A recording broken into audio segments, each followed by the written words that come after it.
Trump Putin থেকে শুরু করে ইউরোপের বড় বড় নেতারা যখন একের পর এক বেইজিং সফরে যাচ্ছেন, তখন বছরের প্রথম বিদেশ সফরই উত্তর কোরিয়া যাচ্ছেন চীনের প্রেসিডেন্ট শি জিনপিং।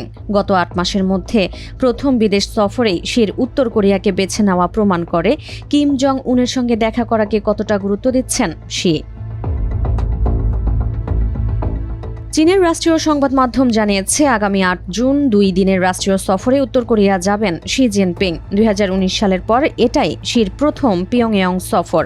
অন্যদিকে গত বছরের অক্টোবরে শেষবার বিদেশ সফর করেছেন তিনি। সেবার দক্ষিণ কোরিয়া সফরে মার্কিন প্রেসিডেন্ট ডোনাল্ড ট্রাম্পের সঙ্গে বৈঠক করেছিলেন চীনা প্রেসিডেন্ট।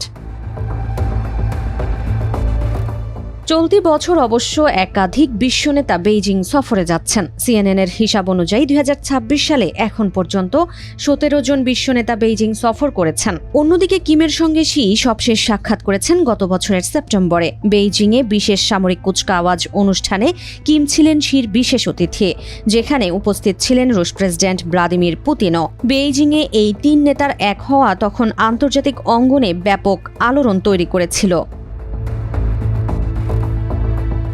শির এবারের উত্তর কোরিয়া সফর বেইজিংকে বৈশ্বিক কূটনৈতিক শক্তি হিসেবে তুলে ধরবে বলে মনে করছেন বিশ্লেষকরা, যার মাধ্যমে প্রমাণ হবে বিভিন্ন ধরনের রাষ্ট্রনেতার সঙ্গে সরাসরি যোগাযোগ রাখতে সক্ষম শি।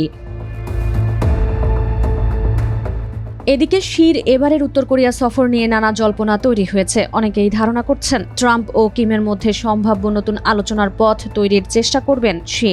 কেননা গত মে মাসে মুখোমুখি বৈঠকে উত্তর কোরিয়াকে পারমাণবিক অস্ত্রমুক্ত করার ব্যাপারে সম্মত হয়েছেন এই দুই নেতা।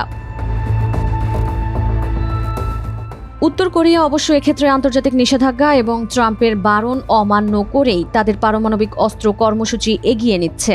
চলতি সপ্তাহেও পারমাণবিক উপাদান উৎপাদনকারী একটি নতুন কারখানা পরিদর্শন করেছেন কিম। সেই সঙ্গে ঘোষণা দিয়েছেন উত্তর কোরিয়া জ্যামিতিক হারে নিজেদের পারমাণবিক শক্তি বৃদ্ধি করবে।